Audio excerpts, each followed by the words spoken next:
Hezbollah के खिलाफ Israel का बड़ा एक्शन। नसरल्लाह के दामाद हसन जाफर अल कासिर को इजराइल ने मार गिराया। इजराइल ने फिर से लेबनान पर किया बड़ा हमला। लेबनान की अल-बका घाटी पर किया गया अटैक। इजरायली विमानों ने किए हवाई हमले। इजराइल पर हिजबुल्लाह ने दागे 100 से ज्यादा रॉकेट। अपर गलीली में भी एक साथ 30 रॉकेट और 2 मिनट में 70 रॉकेट वेस्ट गलीली इलाके में दागे गए। आईडीएफ के मुताबिक सभी रॉकेट खुले इलाकों में गिरे हैं। इजराइल पर हिजबुल्लाह ने दागे 100 से ज्यादा रॉकेट। लेबनान में 8 इजरायली सैनिकों की मौत की खबर। ग्राउंड ऑपरेशन में 35 इजरायली सैनिक हुए जख्मी। लेबनान में इजरायली सेना के कमांडर की भी मौत की खबर। आईडीएफ का हिजबुल्लाह के 30 लड़ाकों को मार गिराने का दावा। लेबनान में 2 किलोमीटर तक घुसे इजरायली सैनिक। संयुक्त राष्ट्र की बैठक में ईरान ने इजराइल पर हमले पर सफाई दी। कहा आत्मरक्षा के लिए इजराइल पर दागी मिसाइलें। हिजबुल्लाह और इजराइल युद्ध के बीच लेबनान के कार्यवाहक पीएम नजीम मिकाती ने युद्ध विराम की अपील की। ईरान पर और ज्यादा प्रतिबंध लगाने की तैयारी में है अमेरिका। सहयोगी देशों से अमेरिका ने ईरान पर प्रतिबंध लगाने पर की है चर्चा। सीरिया ने दमिश्क में इजराइल के हमले का किया दावा। रिहायशी इमारत पर हमले में 3 लोगों की मौत की खबर। अमेरिकी नेवी ने ईरान के मिसाइल अटैक को रोकने का जारी किया वीडियो। इजराइल पर दागी गई मिसाइल को भूमध्य सागर में तैनात अमेरिकी नेवी नष्ट करते हुए दिखाई दी। इजराइल को लगा एक और बहुत बड़ा झटका। हिजबुल्लाह का एंटी टैंक मिसाइल से इजराइल के 3 मरकावा टैंक तबाह करने का है दावा। यूएन के सेक्रेटरी जनरल गुतेरेस का बड़ा बयान। मध्य पूर्व में स्थिति बद से बदतर। सुरक्षा परिषद के प्रस्ताव का हो रहा है उल्लंघन। युद्ध विराम की बताई जरूरत।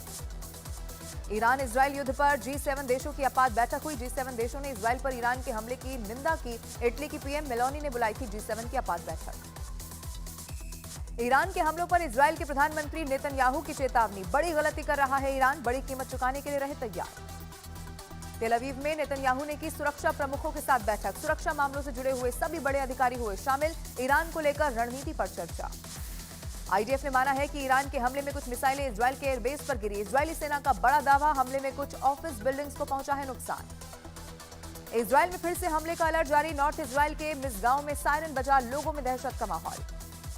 ईरान के supreme leader Ayatollah Ali Khamenei का बड़ा बयान। अमेरिका यूरोप की वजह से मिडिल ईस्ट में जंग हो रही है।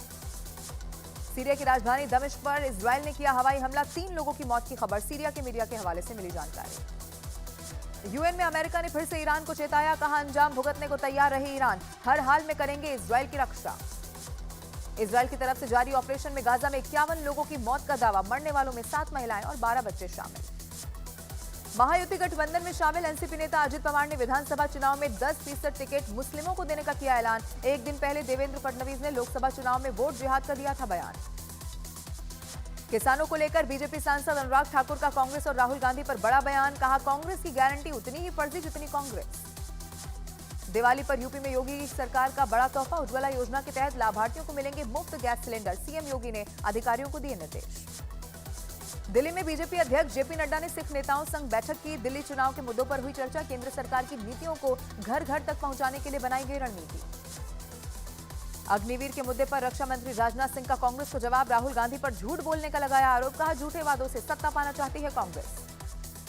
हरियाणा में आज थम जाएगा चुनाव प्रचार का शोर। कैथल, जींद और कुरुक्षेत्र में यूपी के सीएम योगी आदित्यनाथ की रैली। तो नूंह और महेंद्रगढ़ में राहुल गांधी की जनसभा।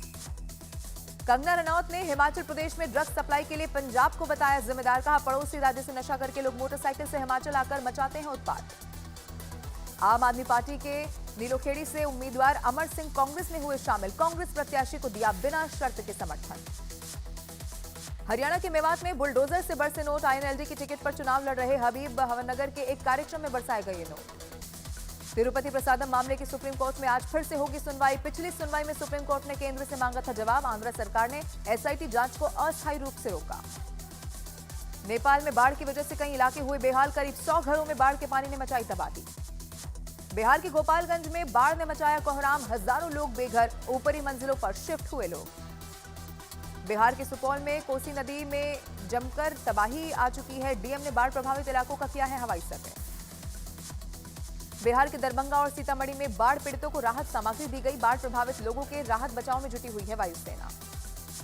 बिहार के सहरसा में कोसी नदी ने जमकर मचाई तबाही। पलायन करने को मजबूर हुए लोग। बाढ़ पीड़ितों में बांटी गई राहत सामग्री।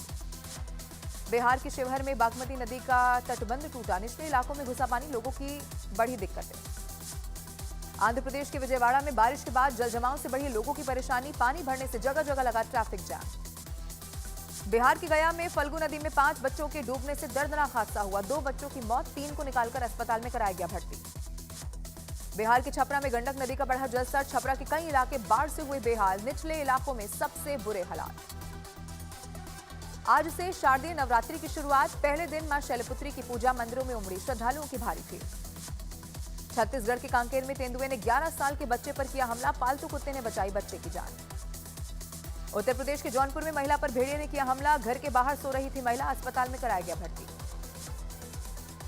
उत्तर प्रदेश के बहराइच में लोगों ने ली राहत की सांस, पिंजरे में कैद हुआ तेंदुआ, एक बुजुर्ग महिला और बच्ची पर तेंदुए ने किया था हमला। दिल्ली क्राइम ब्रांच ने किक बॉक्सिंग के इंटरनेशनल खिलाड़ी को कार शोरूम में फायरिंग के आरोप में किया गिरफ्तार। 27 सितंबर को नारायणा कार शोरूम में हुई थी फायरिंग। अमेरिका में बैठे गैंगस्टर हिमांशु भाऊ के इशारे पर हुई थी कार शोरूम में फायरिंग। पुलिस ने एनकाउंटर में मुख्य शूटर अरमान को किया गिरफ्तार। दिल्ली के जयपुर में इलाज कराने आए बदमाशों ने निजी अस्पताल के डॉक्टर की गोली मारकर हत्या की, पुलिस आरोपियों की तलाश में जुटी। अयोध्या रेप केस के मुख्य आरोपी और सपा नेता मोहित खान की बड़ी मुश्किल, पंजाब नेशनल बैंक ने दर्ज कराया जालसाजी का मामला।